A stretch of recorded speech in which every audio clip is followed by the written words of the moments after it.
الحمد لله الحمد لله وكفى وسلام على عباده الذين اصطفى أما بعد فأعوذ بالله من الشيطان الرجيم بسم الله الرحمن الرحيم يا أيها الذين آمنوا اتقوا الله حق تقاته ولا تموتن إلا وأنتم مسلمون وقد قال رسول الله صلى الله عليه وسلم المسلم من سلم المسلمون من لسانه ويده أو كما قال عليه الصلاة والسلام صدق الله مولانا العظيم وصدق رسوله النبي الكريم ونحن على ذلك لمن الشاهدين والشاكرين والحمد لله رب العالمين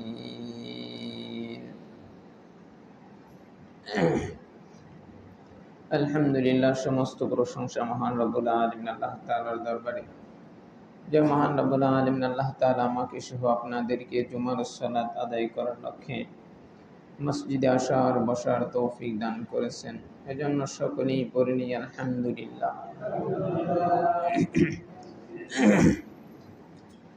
আমি যে আয়াতে কারিমা তেলাওয়াত করেছি, এই আয়াতে কারিমার শেষ অংশে রব্বে কারিম বলেন যে তোমরা মুসলমান না হয়ে মৃত্যুবরণ করিও না, তোমরা মুসলমান না হয়ে মৃত্যুবরণ করিও না। মৃত্যু এটা আমাদের অনিবার্য একটা বিষয়, মহাসত্য একটা বিষয় যে মৃত্যু আমাকে আপনাকে পাকড়াও করবে। আমি আর আপনি যেখানেই থাকি না কেন, তাই মৃত্যু যেহেতু আসবে, রব্বে কারিমের হুকুম যে তুমি মুসলমান না হয়ে মৃত্যুবরণ করিও না। সেই মুসলমান শব্দের বিশ্লেষণমূলক একটু আলোচনা আমাদের চলতেছিল। সেইখানে বলেছিলাম যে মুসলিম এই শব্দের ভিতরে 6টি কিংবা 7টি অক্ষর রয়েছে, হরফ রয়েছে। এই অক্ষরগুলা একজন মুসলমানের কাছে দাবি করে, কয়েকটা বিষয় একটা মুসলমানের কাছে দাবি করে। সেই দাবি যেই ব্যক্তি পালন করতে পারে সেই প্রকৃত মুসলিম, আর যে ব্যক্তি দাবিগুলো পালন করতে ব্যর্থ সে ব্যর্থ মুসলিম। সেইখানে আমরা বলেছিলাম মিমতে মৃত্যু, সিনে সিজদা, লামে হালাল। তো মিমে মৃত্যু, একজন মুসলিম যে হবে তখন তাকে সদা সর্বদা খেয়াল রাখতে হবে আমাকে মৃত্যুবরণ করতেই হবে। তাই জীবন পেয়ে যেরকমভাবে আমি দুনিয়াতে আসছি, দুনিয়াতে আসার পরে যেরকমভাবে বিভিন্ন জিনিসের আমার প্রয়োজন হয়েছে, তো মৃত্যুর মাধ্যমে আমরা আরেকটা জগতে ঢুকবো, সেইখানেও আমার বিশেষ কিছু বিষয়ের প্রয়োজন পড়বে, আর সেগুলা এই জায়গার থেকে আপনাকে জোগাড় করে নিয়ে যেতে হবে। আর সেটাই হলো আল্লাহ তাআলার সন্তুষ্টি। সিন দাবি করে যে তুমি যদি মুসলিম হও তাহলে তোমাকে রব্বে কারিমের সিজদায় পড়তে হবে। সেই সিজদার বড় একটা মাধ্যম হলো যে আমাকে আপনাকে আল্লাহ তাআলা 5 ওয়াক্ত সালাত ফরজ করে দিয়েছে। এর পাশাপাশি আমাদের সুন্নাত আছে, ওয়াজিব আছে, নফল আছে। এগুলার মাধ্যমে এই সিনের দাবি পালন করা। তৃতীয় নাম্বার হলো হালাল খাবার। সেখানে সারমর্ম বলেছিলাম, একটা গাছের অস্তিত্ব পাইতে চাইলে সেই গাছের বীজ বপন করতে হয়। তাই তুমি যদি ইবাদত বন্দেগী করো, সেই ইবাদতের একটা অস্তিত্ব তুমি দেখতে পাইবা মৃত্যুর পরে। তাই সেই অস্তিত্ব যদি তুমি, সেই ইবাদতের অস্তিত্বে তুমি যদি আনতে চাও ইবাদতকে, তাহলে তোমাকে হালাল খাবারের বিকল্প নেই। হালাল খাবার ছাড়া ইবাদত অস্তিত্ব লাভ করবে না, হাওয়া হয়ে যাবে। সে ইবাদত করবে অনেক, কারণ কিয়ামতের ময়দানে দেখতে পাবে তার কিছুই নেই। তার কারণ সে হালাল খাবারের মাধ্যমে সে তার ইবাদতকে লালন পালন করতে পারে নাই, যার কারণে ইবাদত সেটা কি হতে পারে নাই, বড় হয় নাই, অস্তিত্বে আসে নাই। আর চতুর্থ নাম্বার হলো মিম। মিম সিন লাম মিম। এই মিমের দাবি হলো মহাব্বত। এই মিমের দাবি হলো মহাব্বত। একজন মুসলিম সে সবচেয়ে বেশি মহাব্বত করবে তার স্রষ্টা রব্বে করিম আল্লাহ জাল্লা শানহুকে। আর তাকে মহব্বত করার মাধ্যমই হলো যে নবী মুহাম্মদ রাসূলুল্লাহ সাল্লাল্লাহু আলাইহি ওয়াসাল্লামকে মহব্বত করবে, ভালোবাসবে। নবীজি সাল্লাল্লাহু আলাইহি ওয়াসাল্লামকে ভালোবাসা ছাড়া, মহব্বত করা ছাড়া আল্লাহ তাআলাকে ভালোবাসা আর মহব্বতের দাবি এটা বৃথা।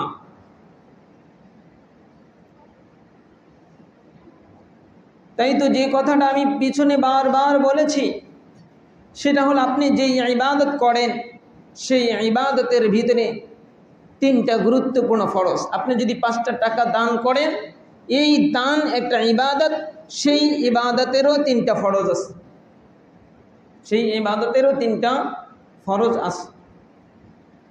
আপনি আমি এই যে নামাজ পড়ি, সালাত, এইখানে ভিতরে বাহিরে 13টি ফরজ রয়েছে।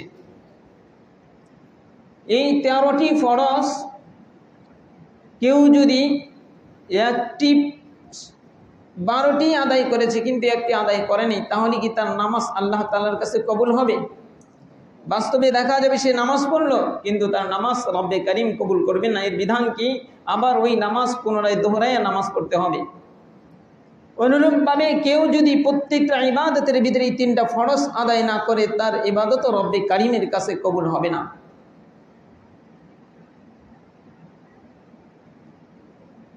নামাজের ফরজগুলা কাপড় পাক সহজ, ধুয়ে ফেললেই শেষ হয়ে যায়, কিন্তু প্রত্যেক ইবাদতের যে 3টা ফরজ, এই ইবাদতের 3টা ফরজ বড় কঠিন। সেই ফরজগুলো এই জায়গার সাথে সম্পর্ক। আপনি হাতের মাধ্যমে সেটা পারবেন না, সেটা চোখের মাধ্যমে পারবেন না, জবানের মাধ্যমে পারবেন না যে সহজেই সেটা পালন করলেন। এটার সাথে সম্পর্ক হলো এই জায়গা।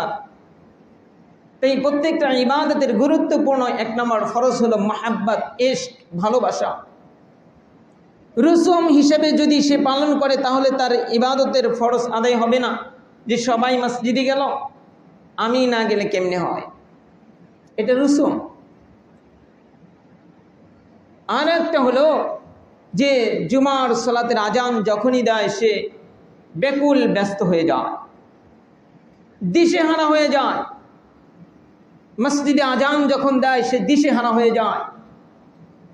আমরা শুনেছি যে যখন সাপুড়িয়ে বিন বাঁশি বাজায় তখন সাপ ওই বাঁশির সুরে ইশক দেওয়ানা হয়ে যায়, পাগল হয়ে যায়।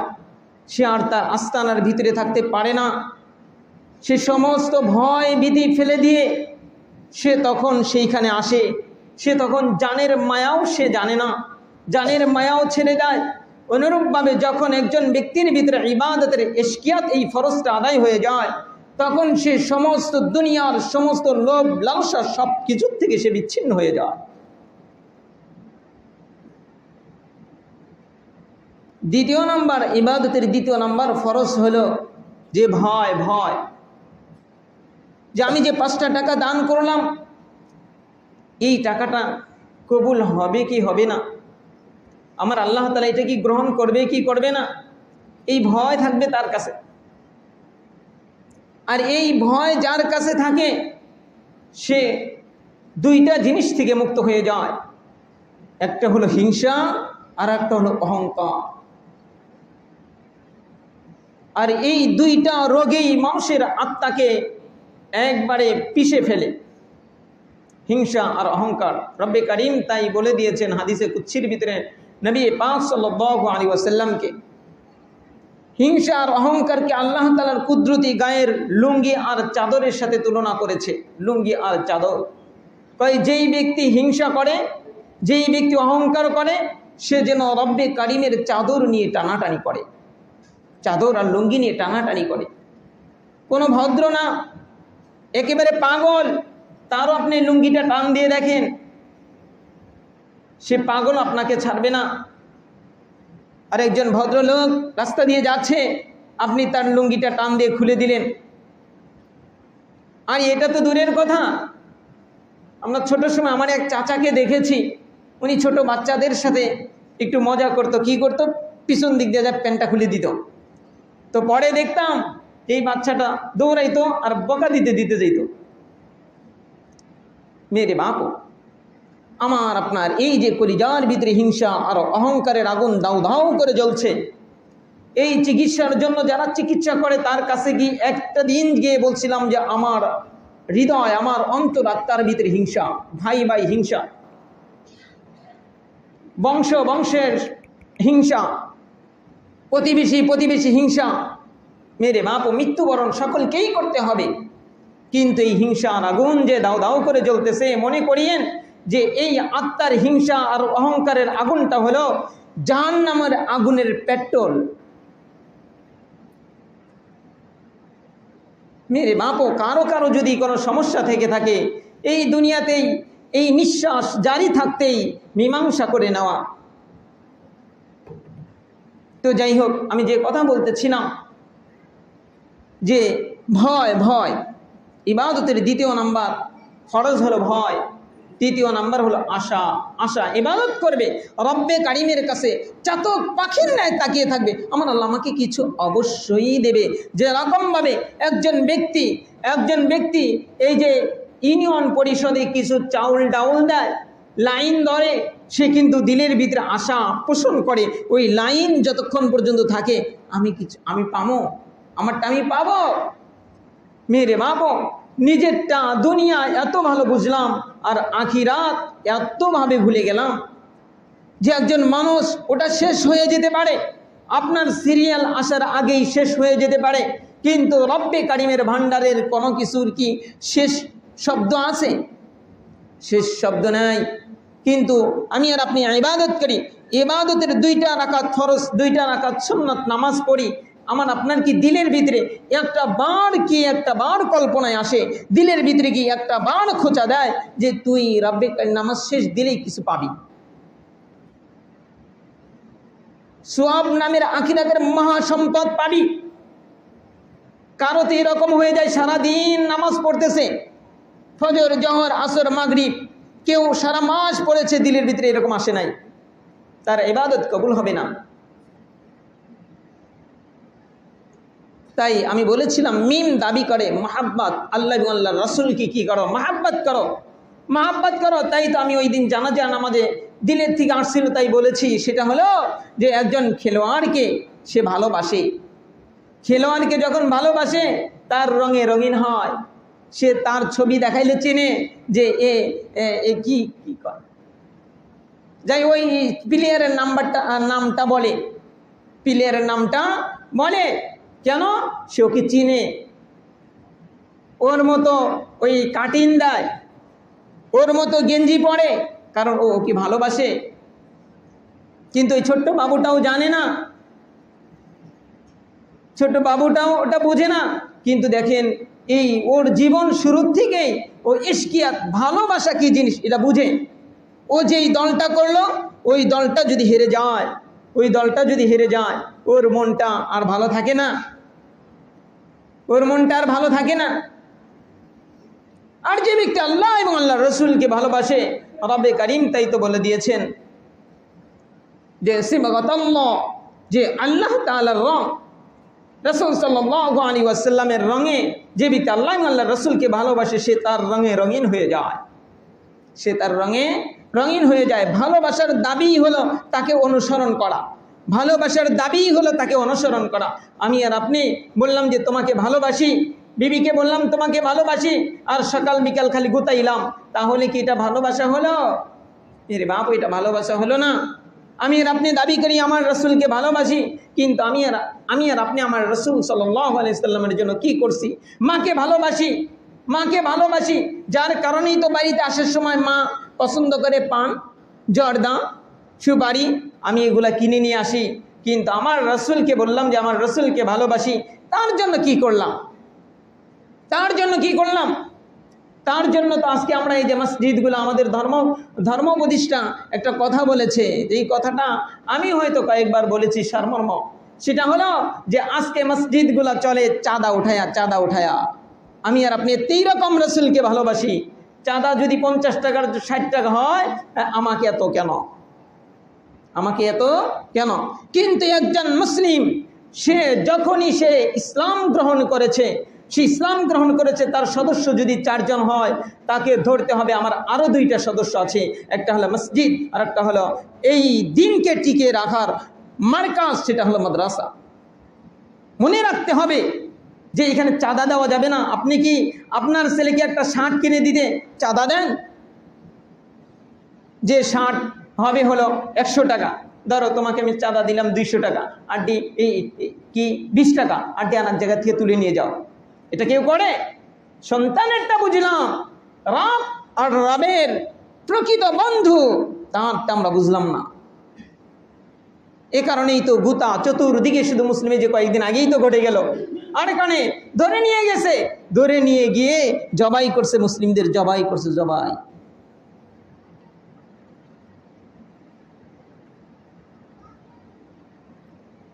তাই আল্লাহ রসুলকে ভালোবাসারই একটা নীতি আছে, নিয়ম আছে, যেরকম রব্বে কারিম আয়াতে কারিমা বানায়া কোরআনে দিয়ে দিয়েছে। রসুল করিম সাল্লাল্লাহু আলাইহি ওয়াসাল্লামকে সাহাবাই কেরাম যেরকম ভালোবাসে, আমাকে আপনাকেও সেই রুলসে ভালোবাসতে হবে।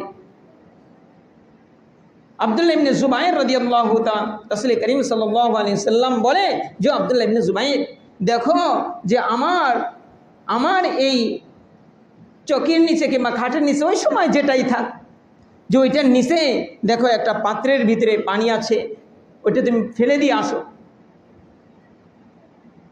আব্দুল্লাহ ইবনে জুবাইর রাদিয়াল্লাহু তাআলা ওই পাত্রটা হাতে নিছে, পাত্রটা হাতে নিয়া নির্জন একটা জায়গায় চলিয়া গেছে। জায়গায় যাওয়ার পরে আব্দুল্লাহ ইবনে জুবাইর বলে যে আরে এটা তো পানি না, এটা তো আমার নবীজি সাল্লাল্লাহু আলাইহি ওয়াসাল্লামের পেশাব। আমি এরকম বেদব হই নাই যে আমার রাসূল সাল্লাল্লাহু আলাইহি ওয়াসাল্লামের শরীর মোবারক থেকে যেটা বের হয়েছে এইটা ফলায়া দেব, ফলায়া দেয় নাই। আব্দুল্লাহ ইবনে জুবাইর রাদিয়াল্লাহু তাআলা এটা পান করে ফেলাইছে। রাসূল করিম সাল্লাল্লাহু আলাইহি ওয়াসাল্লাম তাকে যখন জিজ্ঞেসে কি করছো, তখন বলে ইয়া রাসূলুল্লাহ, ইয়া হাবিবাল্লাহ, আমি তো এটা পান করে ফেলছি। রাসূল সাল্লাল্লাহু আলাইহি ওয়াসাল্লাম বলে, আব্দুল্লাহ ইবনে জুবাইর রে, তুই তো পান করস নাই, তুই তো আমার পেশাব পান করস নাই, বরং তোর শরীরের জন্য তুই জাহান্নামের আগুনকে হারাম করে নিয়েছস। শুধু তাই না রে বাবা, আব্দুল্লাহ ইবনে ওমর রাদিয়াল্লাহু তাআলা দেখে যে একদিন তার যে জামাটা ছিল, এই জামাটার বোতাম ছাড়াই সে নামাজ পড়ে। তাকে যখন জিজ্ঞাসা করা হলো কেন আপনি বোতাম ছাড়া নামাজ পড়েন, তখন বলে আমি এই 2টা চোখ দ্বারা আমার কলিজার টুকরা জানাবে মুহাম্মদ রাসূলুল্লাহ সাল্লাল্লাহু আলাইহি ওয়াসাল্লামকে দেখছি বোতাম খুলিয়া নামাজ পড়তে, তাই আমি ওই দিন থেকে কোনোদিন আর এই জুব্বার বোতাম লাগাই না। তারা একটা সেকেন্ডের জন্য তারা নবীকে বলে নাই। আর আমার আপনার অবস্থা তো এরকম, আমার আপনার সারা দিন যায়, রাত যায়, মাস যায়, বছর যায়, কিন্তু নবীর জন্য দিলের ভিতরে এরকম ভালোবাসা জন্ম নেয় না, ওই রকম নবীর কথা স্মরণ হয় না। আব্দুল্লাহ ইবনে মাসউদ রাদিয়াল্লাহু তাআলা মসজিদের দিকে আসতেছে, আর এই মসজিদটা ভরে গেছে। মসজিদটা তো তখন ছোট ছিল, ওই যে দরজার কাছে অনেকগুলো মানুষের ভিড়, সাহাবায়ে কেরামের ভিড়। রাসূল করিম সাল্লাল্লাহু আলাইহি ওয়াসাল্লাম বলেন ইজলিস বসে যাও, বসে যাও। কিন্তু এই কথাটা যখন আব্দুল্লাহ ইবনে মাসউদ ওই দূর থেকে শুনছে, উনি কি করছে, সেইখানেই বসে গেছে। রাসূল সাল্লাল্লাহু আলাইহি ওয়াসাল্লাম দেখছি, কিরে আমার আব্দুল্লাহ ওইখানে বসে গেল। তখন জিজ্ঞাসা, আব্দুল্লাহ তুমি কেন এখানে বসলা? তখন বলি, ইয়া রাসূলুল্লাহ, ইয়া হাবিবাল্লাহ, যেই জবান দিয়া আমার মালিকের কালাম তেলাওয়াত হয়, যেই জবানের আদেশটাকে নিজের জানকে বিলীন করে দেয়, সেই জবান দিয়া বলবে ইজলিস, বসে যাও, আর আব্দুল্লাহ ইবনে মাসউদের একটা পাও সেইখান থেকে সরবে, এটা হতে পারে না। রাসূল করিম সাল্লাল্লাহু আলাইহি ওয়াসাল্লাম নামাজের মুসল্লায় সাহাবায়ে কেরাম পিছনে কি করলেন, জুতাটা সরায় ফেললেন। সমস্ত সাহাবায়ে কেরাম কি করলো, জুতাটা সরায় ফেললো। বলল, কেন সরাইলা, কেন সরাইলা? তখন বলি, ইয়া রাসূলুল্লাহ, ইয়া হাবিবাল্লাহ, আপনি যে সরাইলেন, আপনি যে সরাইলেন। তখন বলে, জিবরাইল আমাকে বলছে যে আমার জুতার মধ্যে নাপাক আছে, তাই আমি সরাই ফেলছি। তখন সাহাবায়ে কেরাম বলে, ইয়া রাসূলুল্লাহ, ইয়া হাবিবাল্লাহ, আমার রাসূল সাল্লাল্লাহু আলাইহি ওয়াসাল্লামের পায়ে জুতা থাকবে না, আর আমাদের পায়ে জুতা থাকবে, এটা আমরা কোনোদিন সহ্য করতে পারি না। আর আমার আপনার অবস্থা কি? সন্তান আজকে প্রভু হয়ে গেছে, বিবি আজকে প্রভু হয়ে গেছে, বিবিকে পর্দার কথা বললে উল্টা পাল্টা কিছু বলবে, দেখা বলি না। সন্তানকে দিনের কথা বললে সন্তান হয়তো রাগ করবে, বিদায় কিছুই বলি না। সন্তান আর বিবি টিভি চাইছে, আমার রাসূল, আমার আল্লাহ বেজার হোক, সমস্যা নাই, কিন্তু আমার সন্তান বেজার হওয়া যাবে না।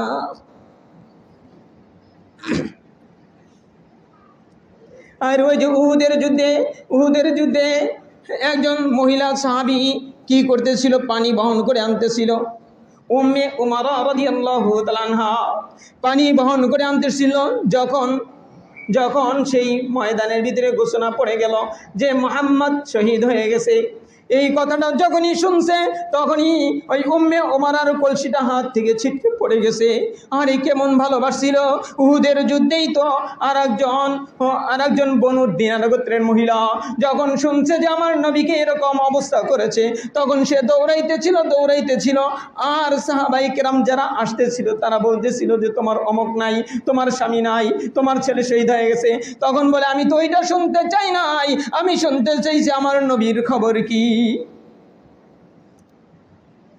মেরে বাপ, বোঝার বিষয়। খালি নামাজ পড়তে আসলাম আর ঘরের খবর নাই, রুজির খবর নাই, রুজির ভিতরে হালাল আছে না হারাম আছে। আরে আমার চোখ গুনাহ করে, আমার হাত গুনাহ করে, আমার পা গুনাহ করে, আমার দিল গুনাহ করে। ওই যে রাসূল করিম সাল্লাল্লাহু আলাইহি ওয়াসাল্লাম উম্মে উমারা হাত থেকে কলসিটা পড়িয়া গেল, উনি দৌড়ানোর পরে যা দেখে যে 2-3 সাহাবী সে কি করতেছে, একটা গর্তের মধ্যে চতুর্দিকে কি করে ভরে। তখন ওই উম্মে উমারা রাদিয়াল্লাহু তাআলা সেইখানে চলে গেছে। সেইখানে যাওয়ার পরে রাসূল সাল্লাল্লাহু আলাইহি ওয়াসাল্লাম বলেন, আমি যেই দিকে তাকাইতেছিলাম, আমি গর্তের ভিতর দিকে আমি যেই দিকে তাকাইতেছিলাম, সেই